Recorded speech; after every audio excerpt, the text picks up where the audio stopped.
Welcome to Momentum Mind, the place where we dive deep into the most thought-provoking books, unravel their lessons, and bring them to life in a way you can feel and imagine. Today, we're diving into a powerful retelling of Ordinary Men by Christopher Browning. Get ready to step into the story, walk the streets, feel the tension, and see the world through the eyes of those living it. You won't just hear the story, you'll experience it. Chapter 1. The morning the world narrowed. The town woke slowly, as if it hoped the day might forget to arrive.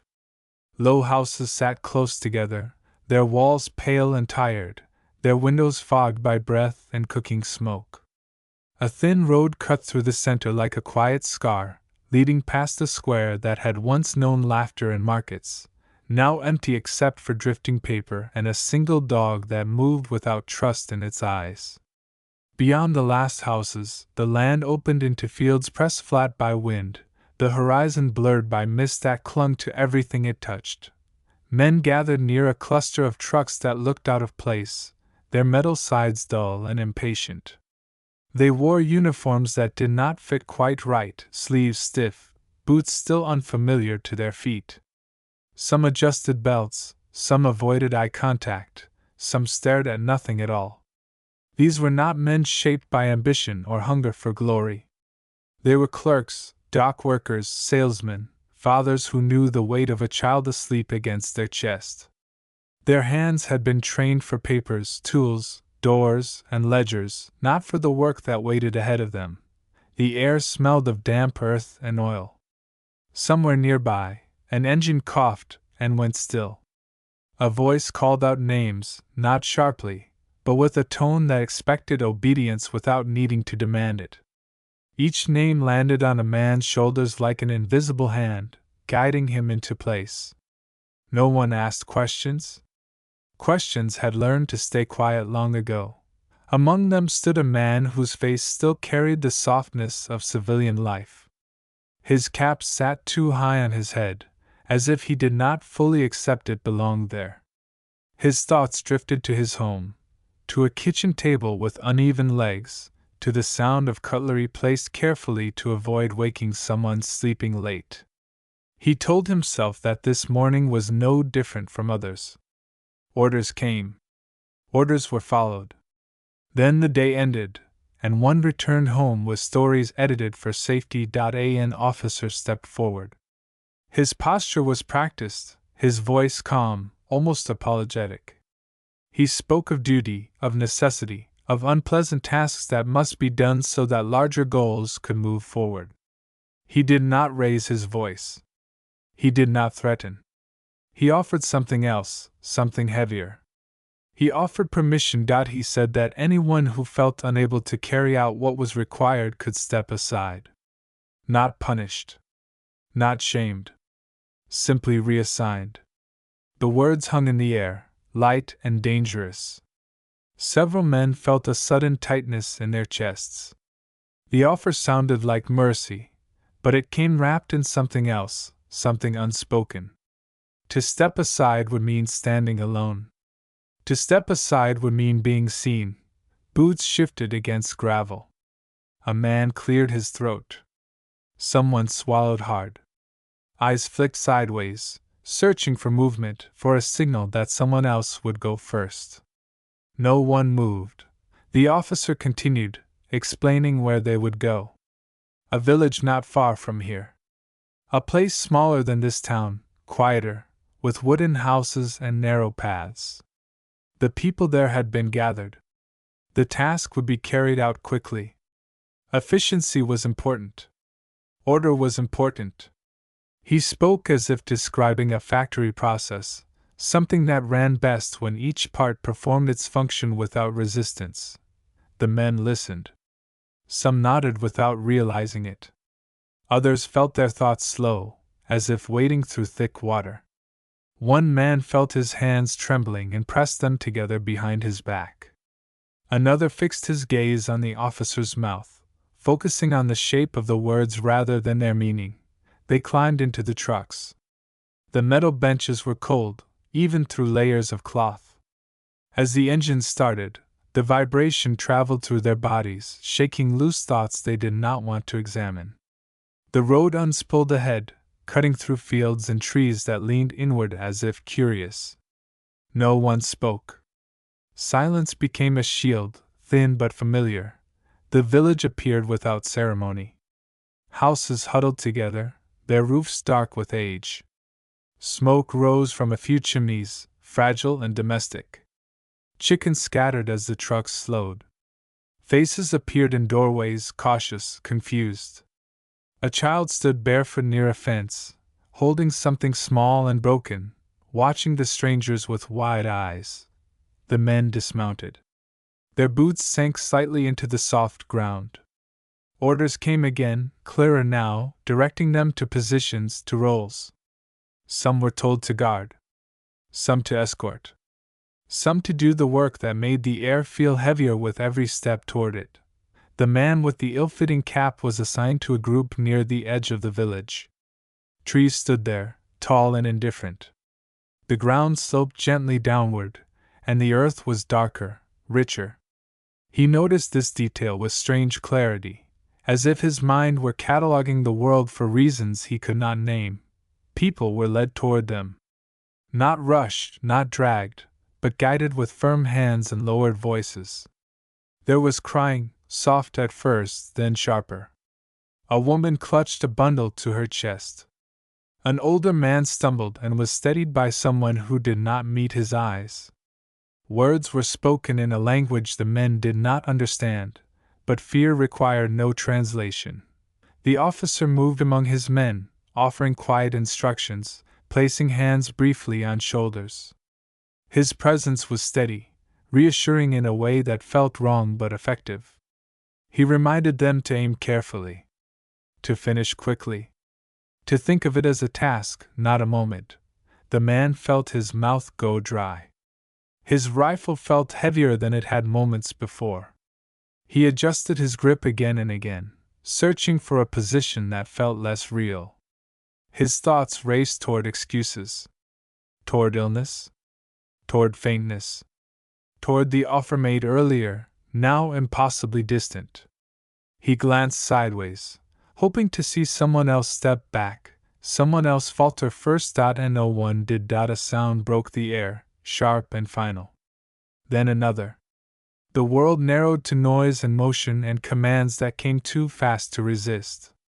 The man raised his rifle because the men beside him did. He focused on the officer's voice because it told him when to act. He told himself this was not a choice. He told himself this would be over soon. Afterward, the silence felt louder than anything that had come before.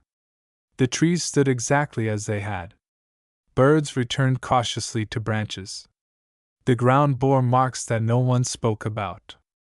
The men lowered their weapons, some wiping their faces, some staring ahead with eyes that seemed suddenly older.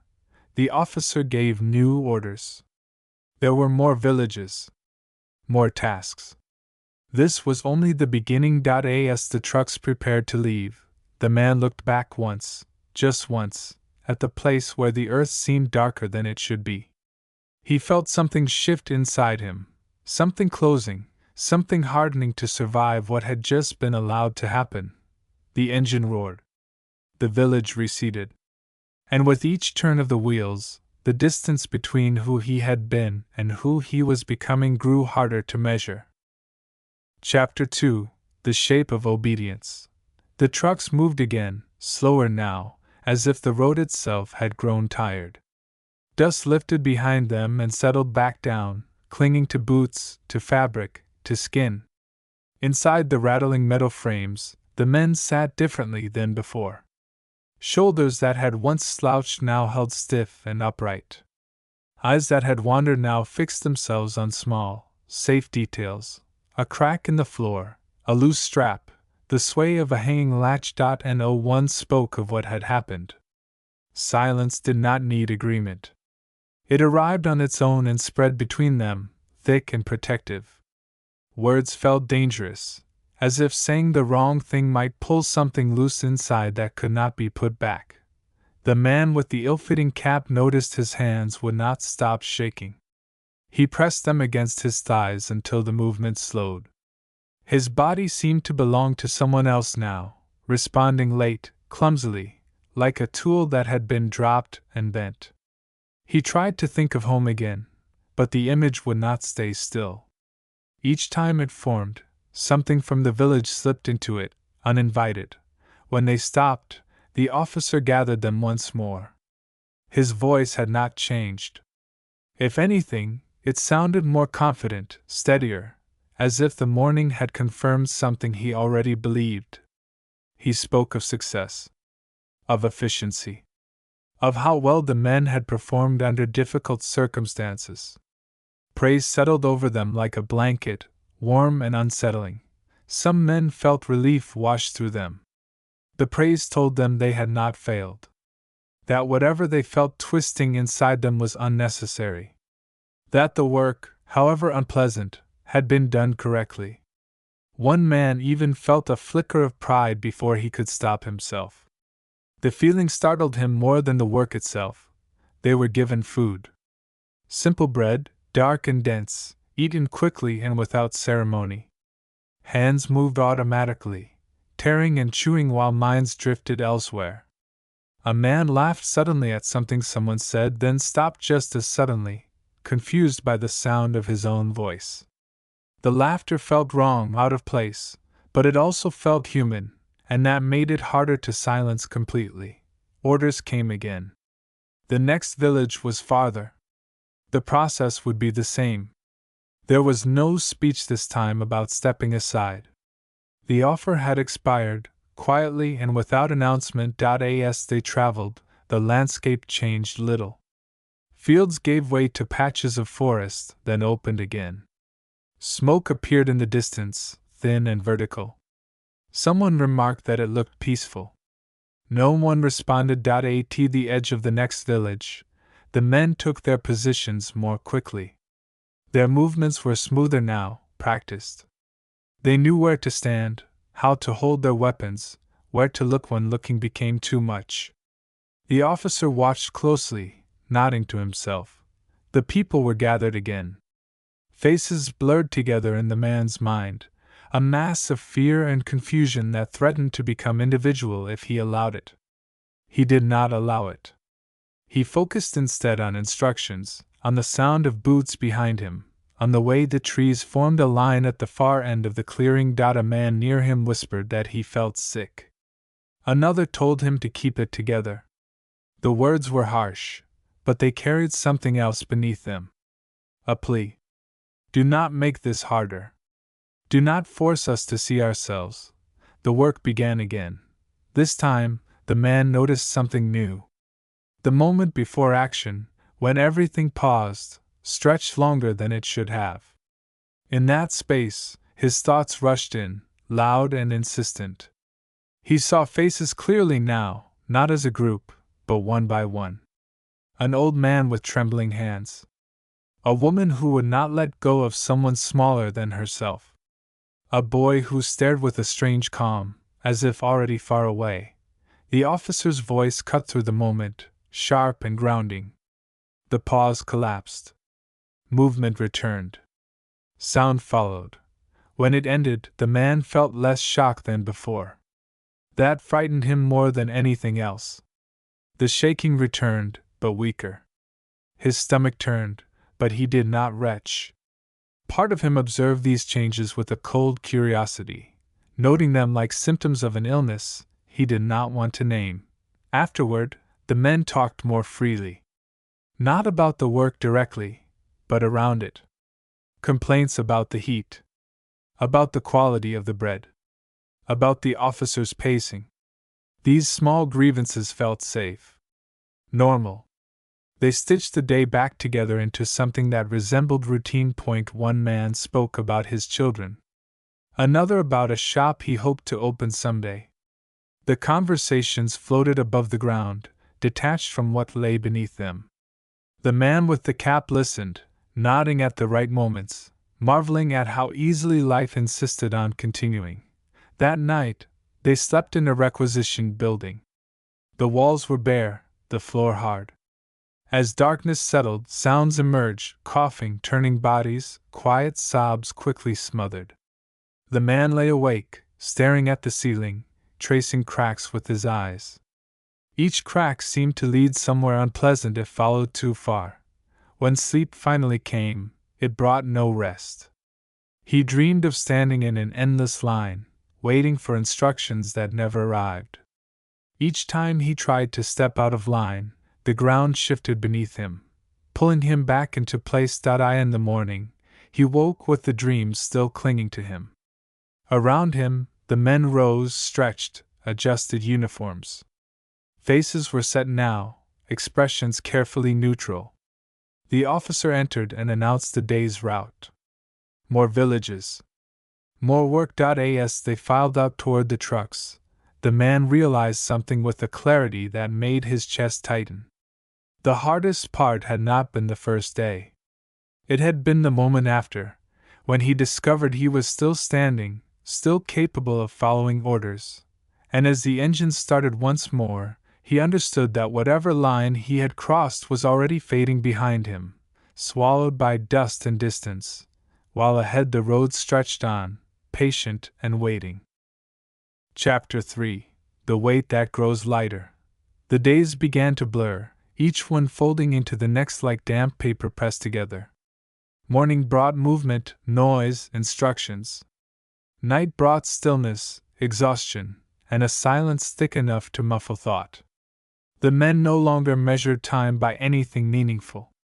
They measured it by departures and returns, by the sound of engines starting and stopping, by the number of times the officer gathered them with that same calm voice. The man with the cap noticed how quickly his body learned. His hands no longer shook when he lifted his rifle. His feet found their place without hesitation.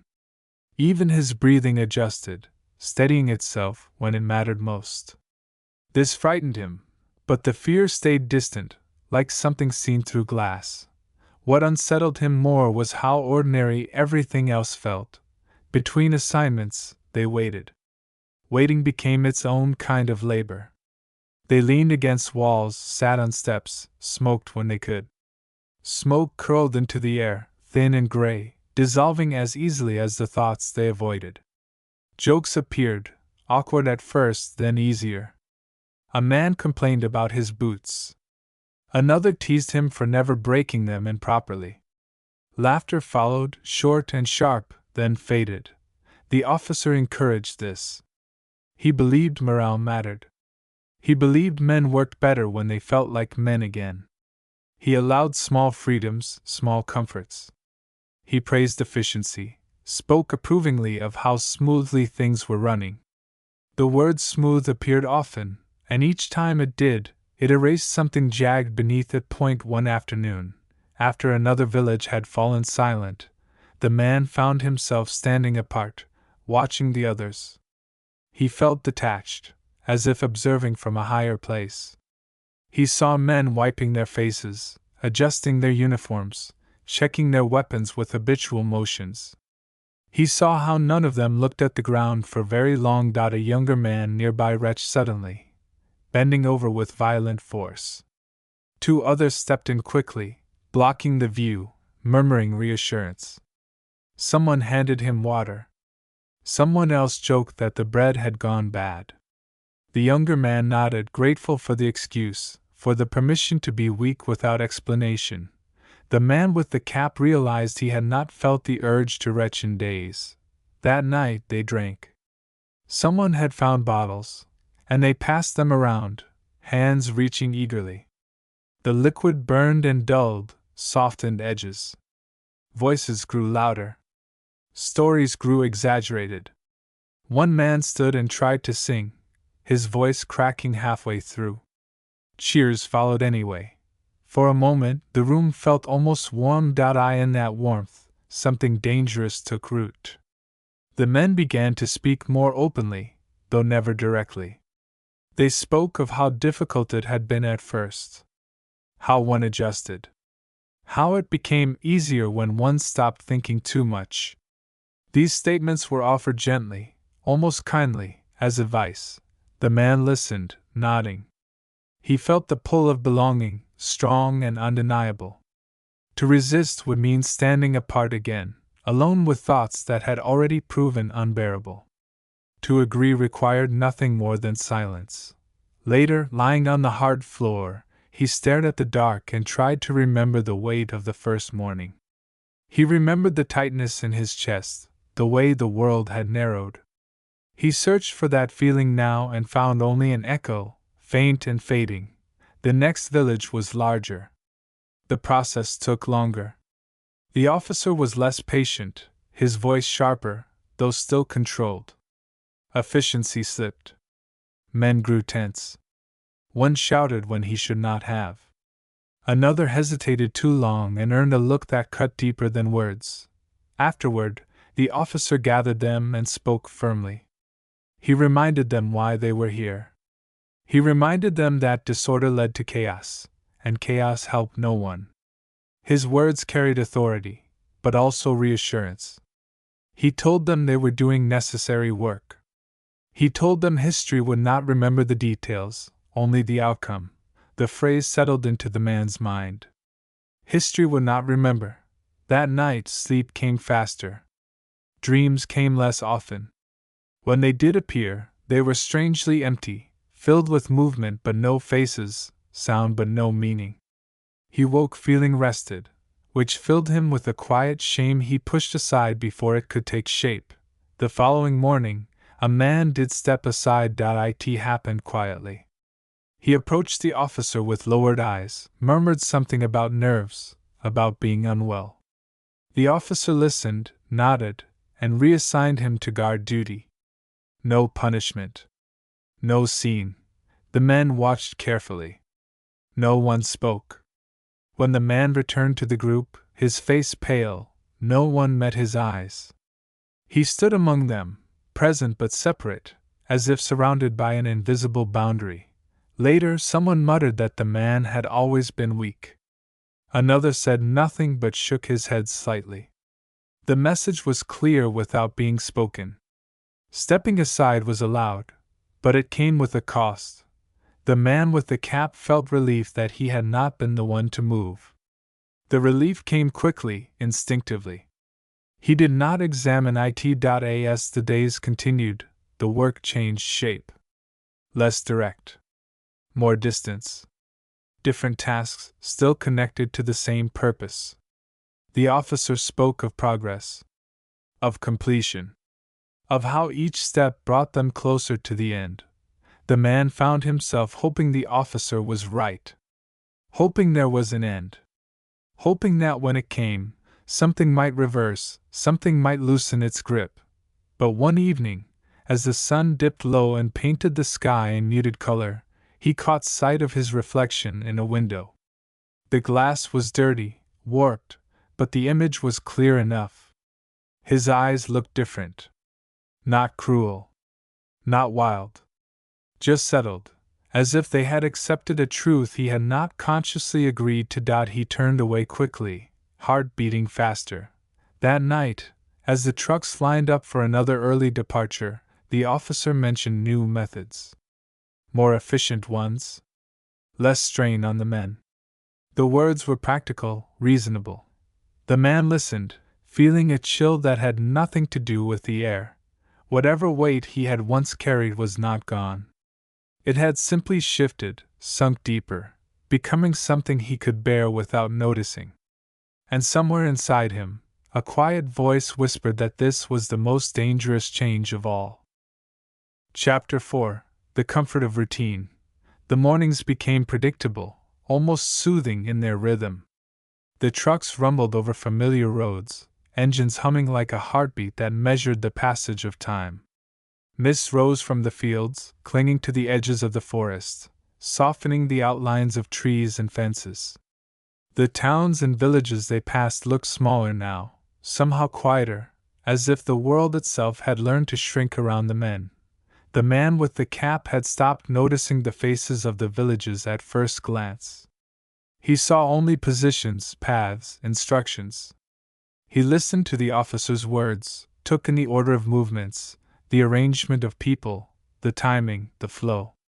Each step had become a process he could follow almost without thinking. And that made him uneasy. He remembered how the first morning had carved its mark into his chest, how the narrowness of the world had pressed him into shape. Now the weight was still there, but it had settled, invisible and silent, like sand beneath a stone. The officer spoke less about mercy now. He spoke instead about precision, about consistency, about the importance of completing tasks efficiently. He praised men for their posture, their speed, their calmness. The words were small, but they settled like dust in the cracks of the men's minds. Praise became as familiar as the breath in their lungs, carrying with it a strange reassurance that what they were doing was normal. Conversations had changed too. They no longer whispered about hesitation or fear.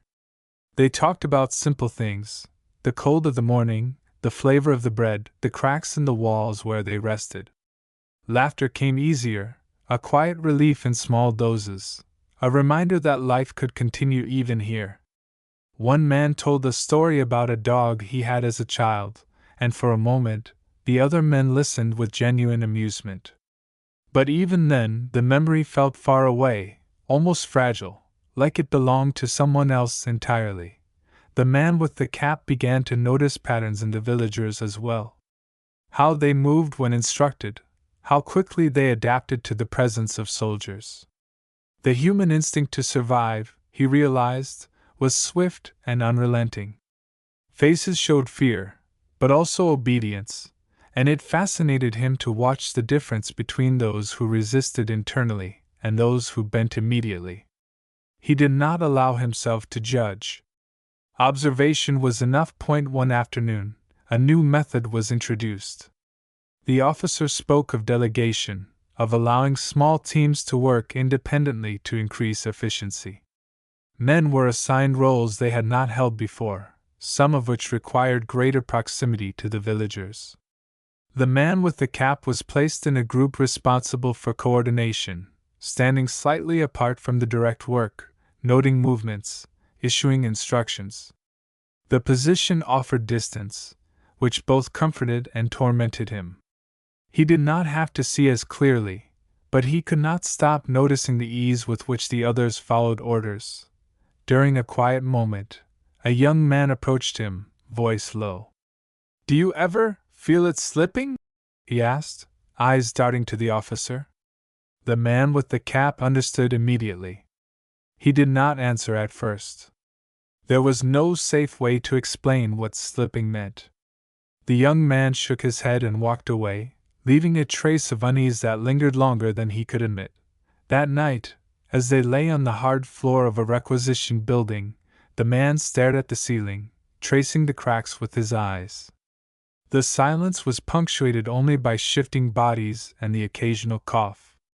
Sleep came reluctantly, bringing with it fragments of images from the day, precise movements, whispered instructions, the faint echoes of fear in the villagers' eyes. He tried to push them away, but they clung stubbornly, faint but persistent.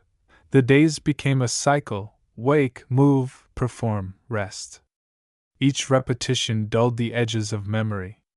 The first mornings, once vivid and terrifying, now felt like a story someone else had lived. The man with the cap noticed that he no longer questioned his own reactions, no longer examined the small approvals that passed silently between men as they followed instructions. Obedience had become routine, and with routine came comfort, a strange, dangerous comfort that made him glance at the officer and feel something close to trust. Yet beneath the surface, a small tremor persisted.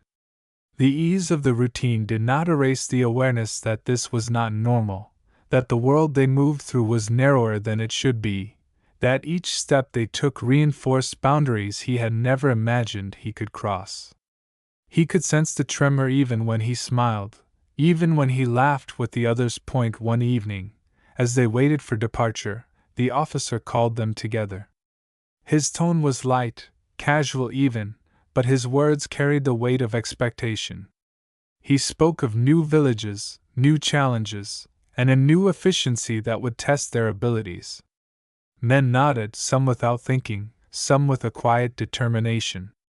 The man with the cap felt his chest tighten again, a familiar reminder that the ease of the routine had limits. As the trucks rumbled to life, moving down roads lined with mist and trees, he caught sight of a village in the distance.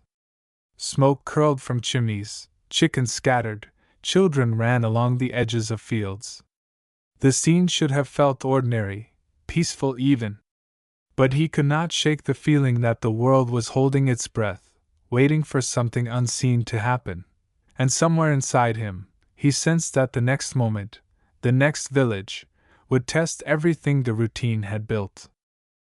Chapter 5: The Silence That Speaks. The road stretched endlessly, gray and unyielding, dust rising from the tires of the trucks and settling over the men like a veil. Morning light filtered through clouds, soft and pale, illuminating the rolling fields and distant forests. Each bend in the road revealed villages, each village similar yet subtly different, wooden houses huddled together as if whispering secrets to one another. The man with the cap stared out the window, noting details he would have overlooked before: the crooked fence posts, the way smoke drifted lazily from chimneys, the posture of people who paused to watch them pass. Inside the truck, the men spoke little. Conversation had become a kind of background noise, a soft hum of ordinary topics: the chill in the morning air, the quality of the bread, the stiffness of boots. They avoided words that could unravel the careful equilibrium they had established. Silence had taken on a different meaning now. It was no longer the absence of sound but a presence in itself, a shield that allowed them to move through the world without being undone. The officer spoke briefly at the next stop, his words calm but precise. New instructions, new formations, new tasks. Efficiency mattered more than hesitation, precision more than reflection. The men listened, absorbing the instructions as if they were natural laws. The officer's eyes moved deliberately from face to face, measuring reactions, ensuring compliance. There was no threat in his demeanor, only the quiet weight of expectation. The village ahead was small, tucked between trees, its wooden houses weathered by time and wind. Children ran barefoot through narrow paths, stopping occasionally to watch the trucks roll past. Women stood at doorways, hands clasped, faces pale and curious. The men were led into position, rifles slung loosely across their bodies, their postures stiff and alert. As the work began, a strange rhythm emerged. Movements became automatic, almost mechanical. Eyes followed instructions, hands executed tasks with fluid efficiency. The man with the cap noticed how quickly the younger men adapted, their fear giving way to precision, their hesitation replaced by method. It was unnerving to see how ordinary they all seemed, how easily human instinct could bend to routine. In a quiet moment, the man observed the villagers. Faces were careful, expressions controlled, gestures measured. They spoke in hushed tones, if at all, their voices barely rising above the soft rustle of wind through the trees. He realized that the silence was not empty. It was alive, carrying messages that required no words. Fear, resignation, compliance. They all moved invisibly between them, shaping every glance, every motion. Later, as the day wore on, the men gathered briefly behind a wooden fence. The officer spoke of progress, praising their efficiency, reminding them of the importance of calm and focus. Praise had become a tool, subtle but potent, a way of binding them to the work without force. The man with the cap felt the familiar tightness in his chest ease, replaced by a sense of quiet assurance. The weight of the first morning seemed almost distant now, as if it belonged to another life. But the quiet was deceptive. In the spaces between tasks, when the world slowed for a moment, the man felt the tremor of something unspoken. Thoughts he did not allow himself to name flickered at the edges of consciousness. He remembered the first village, the first moment of raw terror, and the ease with which it had been replaced by routine. That ease frightened him more than any moment of panic. That night, they slept in a barn at the edge of a forest. The smell of hay was strong, the wooden walls rough against the skin. Men lay shoulder to shoulder, some murmuring softly, some breathing heavily, some silent as the night itself. The man with the cap stared at the ceiling, tracing the pattern of beams with his eyes. He thought of the villages, of the faces, of the way the silence carried more meaning than any spoken word. Sleep came, fitful and shallow, and in dreams he wandered the village paths again. He saw the children, the women, the elderly, moving as if in slow motion. He heard whispers carried on the wind, voices that were not quite words, but messages that pressed on his chest. When he awoke, the feeling lingered, a quiet weight that did not leave. The next morning, the trucks rumbled once more, engines vibrating through the metal frames. Fields and forests passed by in a blur, villages appearing and disappearing as if the world itself were folding in on itself. The officer issued instructions with the same calm authority, but there was a hint of something new in his tone, a subtle urgency, a sense that the routine could not continue indefinitely. As they approached the next village, the man with the cap felt the familiar tightness return, a reminder that the comfort of routine was fragile. He caught sight of a child at the edge of the road, small and unafraid, and for a moment felt a stir of something he could not name. He looked away quickly, heart pounding. The men dismounted, moving into position with practiced efficiency. The world narrowed once more, each action precise, each step measured. And as the villagers were guided into place, the man realized that the silence between them spoke louder than any command. It held expectation, fear, obedience, and an invisible line he was learning to navigate with careful precision. And somewhere in the distance, a sound broke the stillness, a sudden noise, sharp and unexpected. Heads turned, rifles lifted. The officer's eyes narrowed, scanning the horizon. The man with the cap felt a pulse of dread, the familiar tremor of uncertainty returning with sudden force. The world, he realized, was never as quiet as it seemed, and something was coming that would test the fragile order they had built. Chapter 6. The Ease of Doing. The sun rose pale over the fields, painting everything in soft amber that belied the tension hidden beneath the morning air. Mist lingered around the edges of villages, curling through narrow alleys and clinging to fences and walls. The trucks waited as always, engines humming like quiet beasts, eager and impatient. The men climbed aboard with the practiced motions of people who had done this countless times, though in truth, each day felt freshly heavy, as if the world demanded their obedience anew. The man with the cap had grown accustomed to the rhythm of the days, to the careful balance between motion and observation. He knew where to stand, when to step forward, when to hold back. His hands moved without thought, gripping straps and rifles, following instructions with an ease that surprised him. The unfamiliarity of the first mornings had vanished, replaced by a strange confidence, the kind born not of pride but of adaptation. The officer spoke briefly, issuing new directives. Efficiency was paramount, he said, but his words carried an undertone that went deeper, an almost imperceptible challenge. Men needed to understand the importance of their role, not just mechanically, but as part of a larger mechanism. They needed to believe in the necessity of their actions, even if understanding never came. When they arrived at the village, the man noticed how quickly his mind categorized everything. Houses, fences, pathways, people, they all fit into a pattern, a system that allowed him to move without hesitation. The villagers themselves were predictable now, their movements constrained by fear and habit.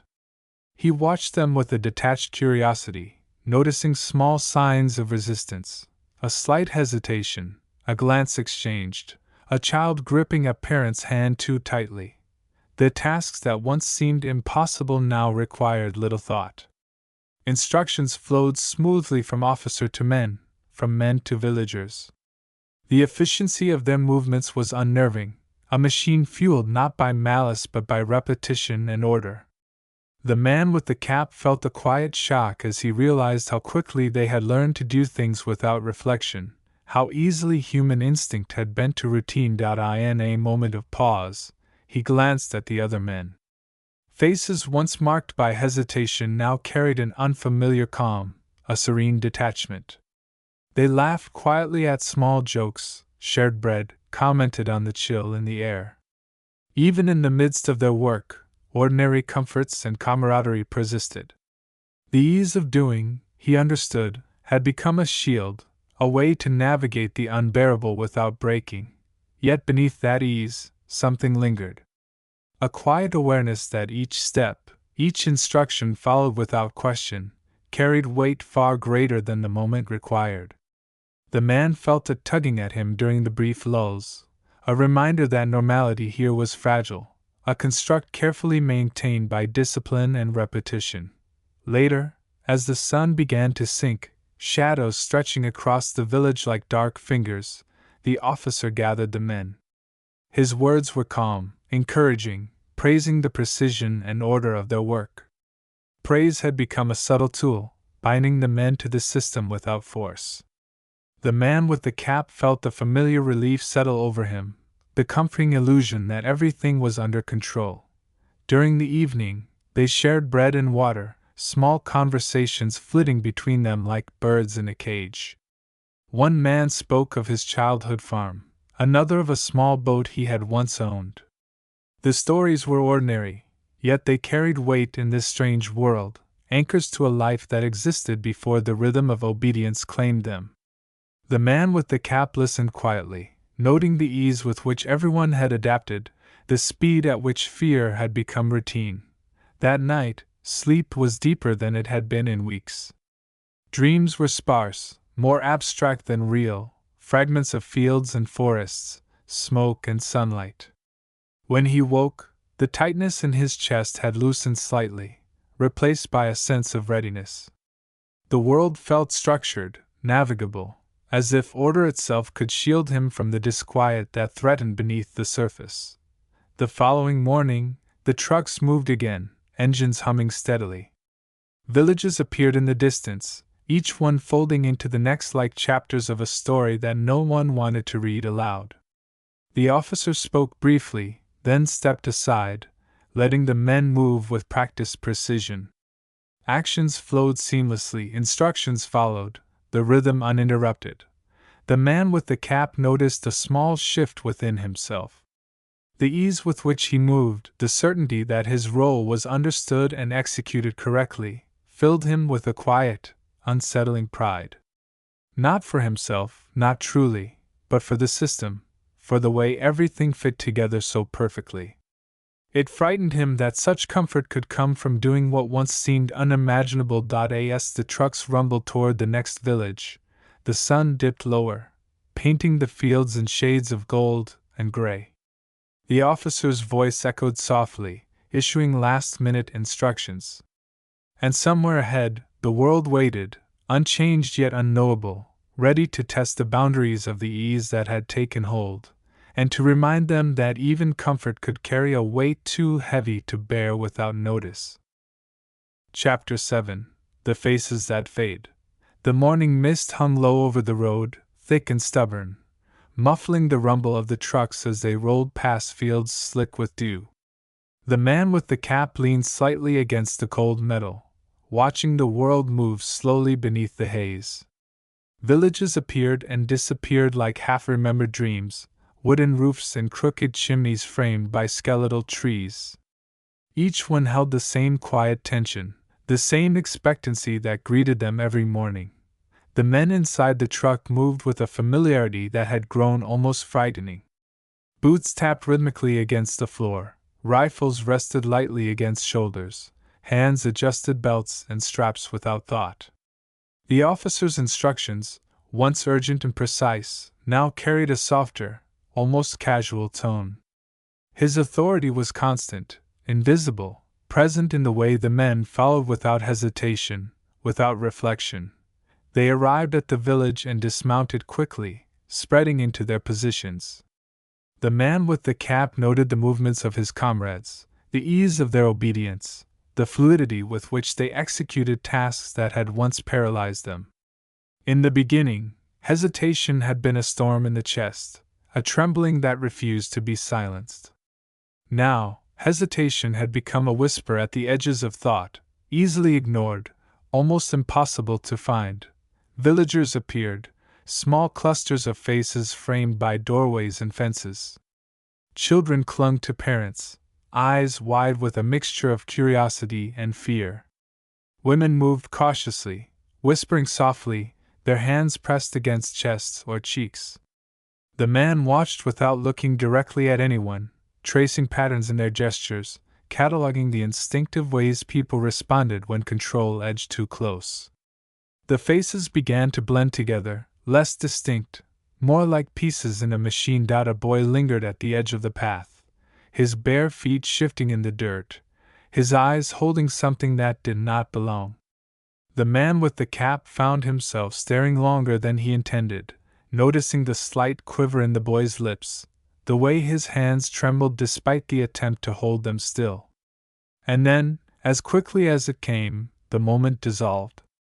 The boy turned away, and the man felt the echo of recognition vanish, as if it had never been there. The officer's voice cut through the air, calm, measured. Instructions flowed naturally, and the men responded as they always had. The work proceeded with the efficiency of a well-oiled machine, but the man noticed something that unsettled him. The faces of the villagers, the very humans whose presence had once caused shock, now seemed to fade. They were no longer individuals. They were shapes in a pattern, elements to be managed, noted, and moved. The realization made his stomach tighten. During a lull, the men spoke quietly, voices lowered. The officer encouraged small conversation, calling it morale, calling it cohesion. They joked about the cold, the dust, the routine of their movements. The man listened, noting how laughter had returned almost naturally, how ease had replaced panic. The comfort of routine had strengthened its grip. He wondered how easily the human mind could adapt, how swiftly terror could become a tool rather than an obstacle. Later, the day dragged on, the sun high and indifferent. The man caught a glimpse of a young woman in a doorway, her face pale, hands folded, eyes vacant. He felt a flicker of recognition, a reminder that these were humans, not shapes. But when he looked again, she was gone, replaced by the blank slate of routine activity. Faces were fleeting now, easily replaced, fading before they could register fully in the mind. That night, the men slept in a schoolhouse, cold and silent except for occasional coughs and the soft creak of shifting bodies. The man with the cap lay on the hard floor, staring at the ceiling, trying to force the memory of individual faces into focus. The names he could no longer recall, the expressions blurred. Even the moments of hesitation, the initial tremors of conscience, were beginning to slip from memory, softened by repetition and efficiency. Sleep brought uneasy dreams. Shadows moved between familiar structures, faces merged into one another, children laughed and cried in the same breath. He awoke to the gray light of dawn, chest tight with the strange weight of recognition and loss. The world had become predictable, routine, but in that predictability lurked a creeping emptiness. He realized, with a jolt, that the ease of doing could erase the humanity of those they touched, and that the faces fading from his mind were the ones that would never return unchanged. The trucks rumbled to life, engines vibrating through the floorboards. The officer issued instructions, now brief, confident, almost matter-of-fact. The villages awaited ahead, and the men moved with practiced precision. The man with the cap stared through the mist at the next horizon, at the shape of roofs and trees. Something in the quiet tugged at him, a whisper that the world was not as ordinary as it seemed, that the faces he had stopped seeing might still be watching, waiting for recognition that might never come. And in that pause, that fleeting awareness, he understood that the real danger was not in what they were doing, but in how easily doing it had become ordinary. Chapter 8: The Quiet That Settles. The morning arrived with a strange softness, light filtered through clouds that hovered low over the fields, and the mist curled gently along the edges of the road. The trucks waited like patient beasts, their engines humming quietly, ready to carry the men toward villages that all felt the same yet different in small, uncanny ways. The man with the cap climbed aboard, adjusting the strap of his rifle, feeling the cold metal bite briefly into his shoulder. He had learned to ignore the sensation. It was simply part of the rhythm now. Inside, the men moved almost in unison. Boots shuffled, rifles adjusted, belts tightened. Conversations were minimal, replaced by the comfort of routine, the invisible thread of shared understanding that allowed them to function without words. The officer spoke briefly, his voice calm and authoritative, instructions clear and precise. His presence was steady, like the backbone of a machine, and the men responded instinctively, as if the world itself had been reduced to movement and procedure. The villages unfolded ahead like chapters in a book he had read too many times. Wooden roofs, narrow paths, fences that leaned in familiar ways. Smoke rose from chimneys, thin and hesitant. Children ran along alleys, paused, and then disappeared behind doors. Women watched from thresholds, hands clasped, faces composed in quiet resignation. The man noticed that the villagers' movements were more predictable now, their gestures measured, their eyes careful to avoid attention. The world had grown smaller for everyone. The men took their positions. The work began with the precision of clockwork. Instructions flowed without pause, movements executed with efficiency. Faces, gestures, reactions, everything followed a pattern. The man with the cap felt the familiar tightness in his chest ease, replaced by a strange detachment. Observation was easier when he allowed himself to see humans as shapes in a pattern rather than as individuals.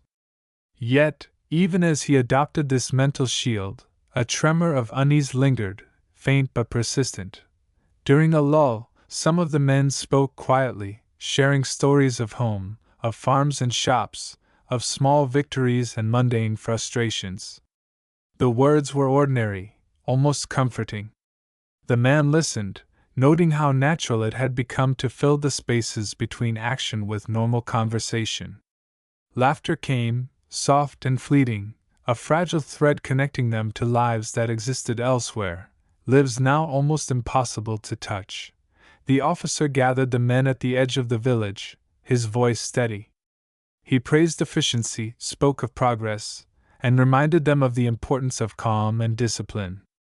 Praise had become an invisible bond, subtle yet binding, making obedience feel natural rather than forced. The man with the cap felt relief at the officer's words, comfort in the affirmation of structure. It was easier now to move with the rhythm, to follow, to perform without question. As the day stretched on, the quiet grew heavier, not oppressive but intimate. It settled between men, between villagers, between the air itself. Every movement seemed amplified in the silence.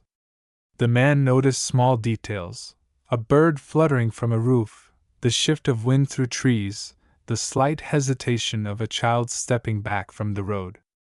Each small observation grounded him, yet reminded him that beneath the surface, tension still lingered, invisible and insistent.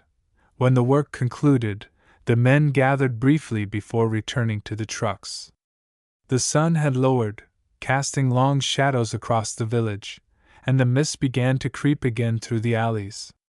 The man with the cap observed the villagers, now fading into shapes that seemed less like people and more like echoes of their former selves. Faces he had once recognized as individuals now blended into the quiet, a soft anonymity imposed by repetition and routine. That night, they slept in a converted barn, the smell of hay strong in the air. Men lay shoulder to shoulder, blankets thin, bodies pressed close against the floorboards. The man stared at the ceiling, tracing the beams with his eyes, thinking of the villages, of the quiet, of the slow erosion of recognition. Sleep came reluctantly, bringing with it fragments of images, a child frozen in hesitation, a woman's eyes that seemed to ask for something he could not name, shadows moving in patterns he had come to anticipate. In the morning, the trucks rumbled to life again. The officer's instructions were brief, confident, almost automatic. The villagers awaited, their outlines hazy through the morning mist. The man with the cap felt the familiar tremor of anticipation return, a reminder that no matter how routine the work became, the quiet carried weight. Faces had begun to fade, yes, but the memory of their presence lingered in small, stubborn ways. As the trucks turned a bend, the man saw a figure standing at the edge of a field, alone, watching. The figure did not move, did not retreat, only waited. For a moment, the world felt different, as if the quiet itself had shifted. The man's chest tightened. Something was coming that the rhythm of routine could not prepare him for. And somewhere deep inside, he understood that the ease of doing, the comfort of order, could not shield him forever from the tremors of awareness that were bound to return. Chapter 9: The Line That Moves. The sun rose pale and hesitant, filtering through a thin layer of mist that hugged the fields and villages like a shroud. The trucks waited, engines humming low, each vibration through metal and wood carrying a rhythm the men had learned to follow. The man with the cap climbed aboard, shoulders stiff, eyes tracing the horizon, noting details that had become automatic: crooked fences, smoke drifting lazily from chimneys, the flicker of movement behind half-closed shutters. Inside the truck, the men moved almost as one. Boots shuffled against the floor, hands adjusted belts and rifles, eyes swept across familiar faces. Conversation was minimal, constrained to small remarks about the chill, the dust, the uneven benches. Silence was no longer uncomfortable. It had become its own presence, guiding thought and action alike. The officer's voice cut through it at intervals, calm, precise, almost casual in tone. Each word carried authority without force, expectation without explanation. When the village came into view, the man with the cap felt a small twist of unease. He had learned to anticipate the layout: the houses clustered close, narrow paths winding unpredictably, the careful spacing of fences and gates. Children darted across streets and alleys, pausing briefly to watch, then disappearing behind doors. Women leaned at thresholds, faces pale and composed. The air itself seemed to hum with tension, muted and controlled. The men took positions. The work began with a rhythm so familiar it was almost invisible. Instructions passed swiftly, movements executed with precise efficiency. The man observed the villagers carefully, noting subtle variations: a child holding back a step longer than usual, a woman's hand trembling as it pressed against a cheek, an old man lingering near a doorway. He catalogued these reactions silently, understanding that each small motion could carry weight, even if it was unnoticed by others. Yet the most disturbing shift was internal. The faces of the villagers, once vivid and human, now blurred. They became elements in a pattern, shapes to be managed rather than individuals to recognize. The man with the cap realized that repetition had dulled his perception, and that this detachment, though practical, unsettled him more than the work itself. The ease with which he followed instructions had come at a cost he could not yet measure. During a pause, a young man approached him, voice barely above a whisper. "Do you ever feel it moving?" The man understood immediately. He did not need to ask what it was. The young man glanced nervously at the officer, then back at him. "The line, the way we can't see the faces anymore?" The man nodded once, barely. "I feel it," he said softly, then turned his gaze forward, refusing to dwell. Words could give weight to something better left unspoken. The young man stepped back, and the moment passed, leaving an echo in the air. The day continued with a strange, almost mechanical rhythm. tasks flowed from one man to another. Efficiency was praised, mistakes minimized, hesitation discouraged. The officer moved among them, voice calm, occasionally offering small approvals. Praise had become a subtle force, binding them to routine, reinforcing a system that demanded obedience without overt coercion. The man with the cap felt a shift inside himself. He noticed the comfort of routine, the ease of doing, and the faint, disquieting pride that accompanied it. Not for himself, but for the seamless execution of the work, for the way everything fit together so perfectly. The recognition was faint but persistent, and it frightened him. Even as the work ended, as the villagers disappeared into their houses and the men gathered at the edge of the village, he felt a tremor of tension return. The quiet that had settled over him was not complete. It could not mask the sense that the world was still capable of surprise. Faces might fade, lines might move, but the reality of their actions would remain, unseen but present, shaping everything beneath the surface. That night, in a barn at the edge of the village, the men lay together in silence. The smell of hay filled the air, mixed with the faint scent of sweat and dust. Sleep came unevenly, bringing fragmented dreams of villages stretching endlessly, faces dissolving into shapes, commands echoing in the distance. The man awoke with the familiar tightness in his chest, a reminder that the line between ease and detachment was thin, fragile, and constantly shifting. As the trucks rumbled to life again the following morning, the officer's instructions brief, precise, the man with the cap stared at the road ahead. He saw the next village framed in mist and trees, waiting silently. Somewhere deep inside, he understood that the line would move again, that faces would blur further, and that the quiet ease of routine could never fully shield him from what was coming next. Chapter 10: The Edge of Awareness. The morning was muted, the sun hidden behind a veil of clouds that made the fields shimmer with silver mist. The trucks waited at the edge of the trees, engines humming low, a steady vibration beneath the men's feet.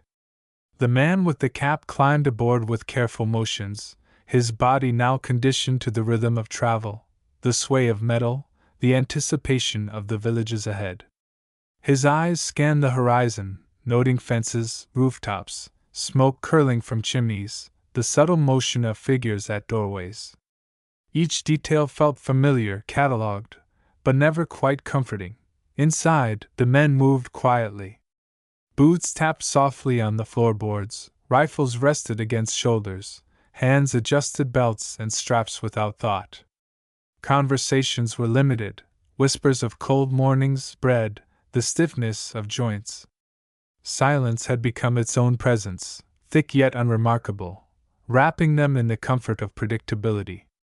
The officer's voice cut through at intervals, calm, deliberate, a reminder of order and expectation, a quiet gravity that shaped every movement. The village appeared, tucked between gentle slopes and the edges of forest. Wooden roofs leaned and cracked, fences wobbled as if they might fall, smoke from chimneys curled thin and hesitant. Children moved cautiously in the alleys, eyes wide, footsteps careful. Women lingered in thresholds, faces pale and measured, hands folded, shoulders tight with unseen weight.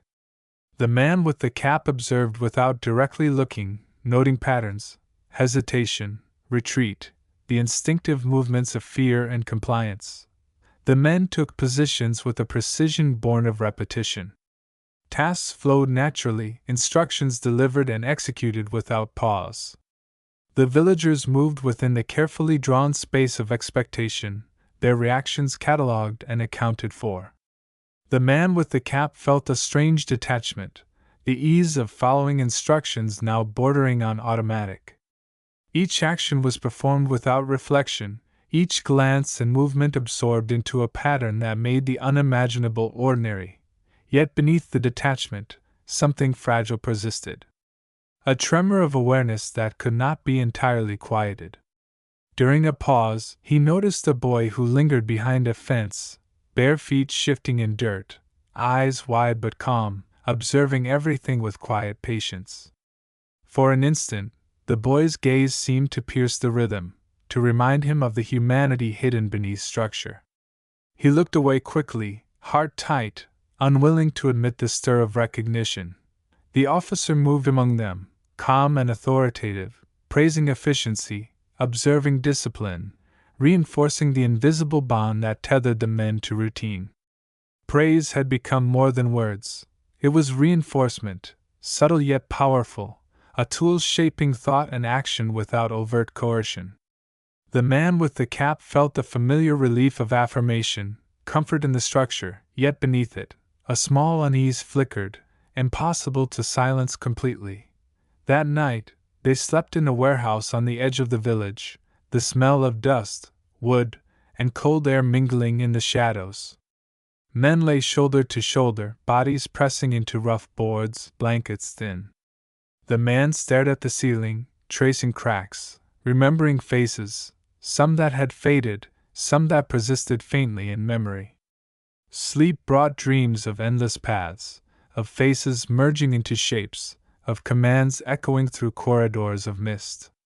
Each awakening left him aware of the tremor within himself, the fragile line between observation and participation. The following morning, the trucks rumbled once more. Villages awaited ahead, outlined through the mist like ghostly shapes. The officer's voice, brief and precise, issued the familiar instructions, yet there was a subtle sharpness beneath the calm, a quiet expectation that this day would test the boundaries of their ease.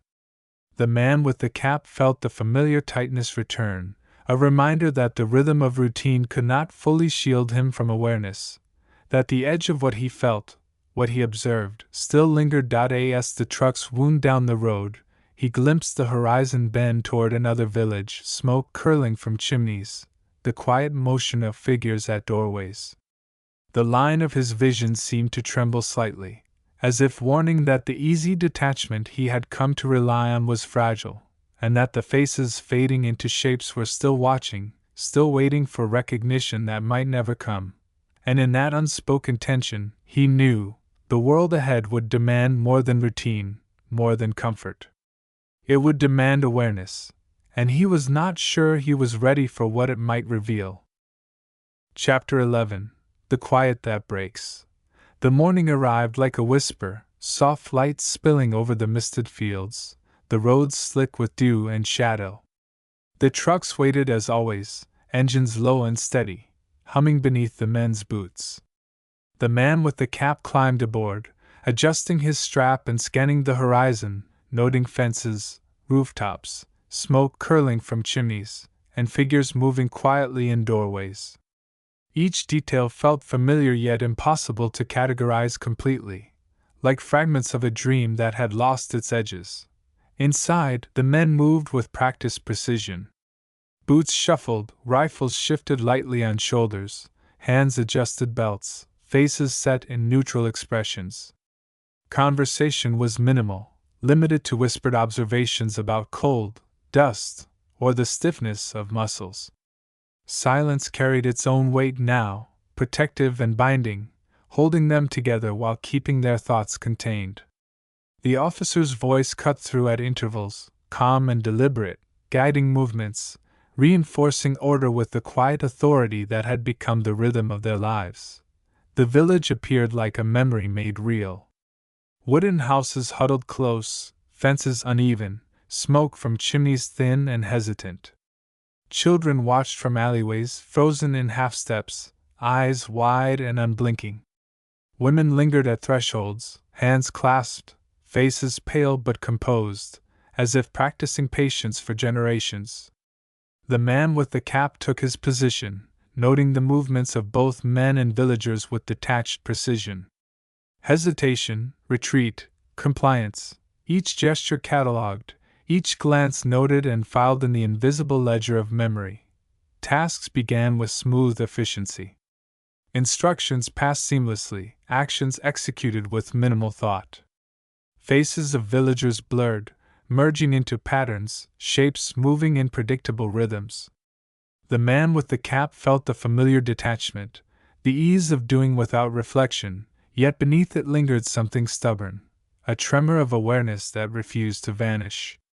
He glimpsed moments of humanity, a child's slight quiver, a woman's tightened hands, an old man lingering near a doorway. Each small observation struck him, unsettling in its persistence. The officer moved among them, voice calm, offering praise and reassurance. Efficiency, precision, discipline, these were his constant reminders. The man felt the subtle comfort of structure, the way routine had become both shield and cage. Laughter emerged among the men, small and fleeting, a fragile thread of normalcy amidst the work. Yet even in these moments of seeming ease, the tremor of awareness lingered, pulling at the edges of his consciousness. That night, the men slept in a barn, straw and hay providing little comfort. The man lay awake, staring at the ceiling, tracing cracks, recalling faces, some fading, some hauntingly persistent. Dreams came, fragmented and strange, villages stretched endlessly, commands echoed through corridors of mist, shapes shifted into faces and back again. He awoke with a familiar tightness in his chest, aware that the quiet he relied on could not hold indefinitely. The following morning, the trucks moved again, engines humming steadily. Villages loomed ahead, smoke curling, figures moving cautiously in doorways. The officer's instructions were brief but carried a subtle urgency, as if the rhythm of routine might falter if not reinforced. The man with the cap felt the tremor return stronger than before, the awareness that routine and efficiency could never fully erase the weight of the work they performed. As they approached the next village, a sound broke the quiet, a sudden shout, sharp and dissonant.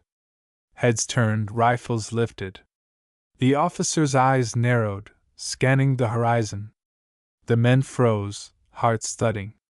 The world had shifted in a single instant, the calm they had relied on fracturing like glass. In that moment, the man with the cap understood the fragility of their ease. The quiet, the routine, the mechanical obedience, all could break in a heartbeat. Faces blurred, patterns shifted, and beneath it all, humanity pressed insistently, refusing to remain hidden. He felt the weight of what they had done, the line that moved, the silence that had grown too loud, and knew that the world could no longer be contained in rhythm and repetition alone. And as the trucks slowed, engines throbbing against the morning air, he sensed that the quiet had broken, not outside, but within themselves, and that the next moment, whatever it might bring, would demand more than routine. Chapter 12. The Moment That Lingers. The sun rose weakly, filtered through clouds that seemed reluctant to move, casting the fields in a gray, trembling light. The trucks waited at the edge of the village, engines low and steady, vibrating through the metal and into the men's bones. The man with the cap climbed aboard, adjusting the strap of his rifle, feeling the familiar weight settle against his shoulder. Everything was the same, and yet he knew that nothing could ever be the same again. Inside, the men moved with mechanical precision. Boots shuffled, rifles adjusted, hands brushed over belts and straps. Silence hung thickly, a heavy veil that insulated thought yet pressed against it simultaneously. Conversation was almost non-existent, limited to whispered remarks about the chill or the dust, safe observations that carried no meaning beyond the moment. The officer's voice broke through occasionally, calm, deliberate, shaping each motion with the invisible force of expectation. The village unfolded ahead like a memory half remembered. Wooden rooftops leaned unevenly, fences wobbled, smoke drifted from chimneys in slow, curling lines. Children stood at doorways, hesitant, frozen in half-steps. Women leaned lightly against thresholds, hands clasped, faces pale and controlled. The man with the cap observed them, noting hesitation, gestures, the silent choreography of fear and compliance. Each movement catalogued, each glance recorded, as if the world could be reduced to patterns and shapes. The men took their positions. Movements flowed seamlessly, instructions executed without pause. faces of villagers blurred, merging into shapes. The man with the cap felt the usual detachment settle over him, the strange comfort of doing without thought. Yet beneath it, a tremor lingered, stronger than ever. A small, insistent awareness, a whisper of something that could not be silenced, no matter how routine the work had become. During a pause, a child broke from the group, stepping forward, eyes bright and unflinching. The man with the cap felt his stomach tighten. Something in the child's gaze carried recognition, a spark that refused to be dulled by repetition.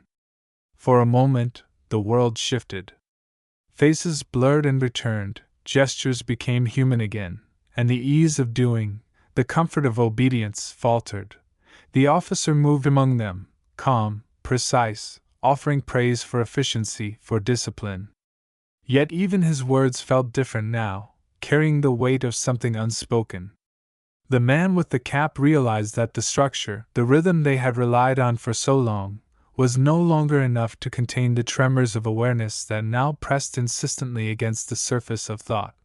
The work continued, but every movement carried new weight. The men were no longer just performing. They were watching, noting, feeling the shift. The world had grown sharper, less predictable, more alive in its resistance to control. Faces, gestures, reactions, they insisted on being recognized, and the ease that had dulled perception could not entirely erase them. That night, in a barn heavy with straw and dust, the men lay awake. The man with the cap stared at the ceiling, tracing the beams, thinking of the child, the villagers, the line that moved and shifted beyond their control. Dreams were restless, fragments of faces and gestures, commands and hesitation intertwining into a tapestry that refused order.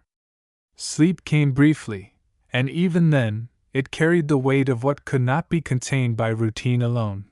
The following morning, the trucks rumbled once more, engines humming, the horizon folding into mist and light. Villages awaited, familiar yet unfamiliar, each carrying the potential for recognition, for disruption, for something that could not be predicted or controlled. The man with the cap adjusted his strap, feeling the weight settle differently now, heavier and more insistent. He knew that the world ahead would demand more than routine, more than obedience, more than comfort. As they approached the first houses of the village, the man caught a glimpse of a child at the edge of the road, staring directly at him. Time slowed in that moment, every detail sharpened, the slight quiver of the lips, the unblinking eyes, the faint shift of weight in the dirt. And he realized, with a clarity that stole his breath, that this was a moment that would linger forever. The line between doing and seeing, between comfort and conscience, had thinned, and nothing could restore it. The truck stopped. The officer's voice, calm and controlled, issued the familiar instructions. The men moved as they always had, but the man with the cap felt the tremor deep inside him, a constant reminder that the quiet, the ease, and the rhythm of doing could never fully contain the truth of what lay before them. And as the village held its breath, waiting, watching, he understood that some moments, once glimpsed, could never be unremembered. Faces that fade, lines that move, quiet that breaks, they lingered, insistent, shaping the world and the men within it in ways that routine could never erase. The world outside was still. The trucks were silent.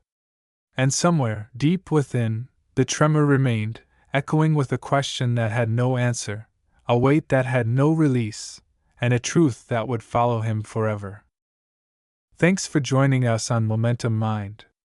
If you enjoyed this retelling of Ordinary Men, we want to hear from you. Which other audiobook should we bring to life next in this immersive style? Drop your suggestions in the comments below, and don't forget to like this video and subscribe to the channel so you never miss a journey into the mind of another powerful story.